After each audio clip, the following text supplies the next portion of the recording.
গোটেই ৰাজ্যখনলৈ গৌৰৱ কঢ়িয়াই আনিছিল।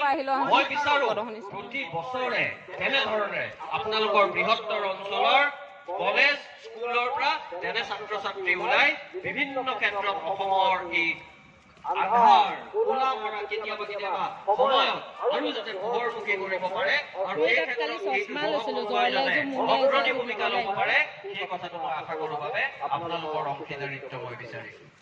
সময় ইয়াত মই কোনো ৰাজনীতি বা অন্যান্য কথা ক'বলৈ নাযাওঁ। এইখন এখন মূলত অসমক ভাল পোৱা বুলি মই ক'ম। মই কোনো জাতি জনগোষ্ঠীক লৈ নকওঁ। অসমক হিয়া উজাৰি ভাল পোৱা এখন সমাজ আৰু এইখন সমাজ এখন মৰনৈ পাৰৰ জীৱন্ত এখন সমাজ, প্ৰাণৱন্ত এখন সমাজ। নৈখনৰ নাম মৰনৈ, তাৰ কাষত গঢ়লৈ উঠিছে এক সমন্বয়মুখী সমাজ। এই সমন্বয়মুখী সমাজৰ মূল মন্ত্ৰ কি?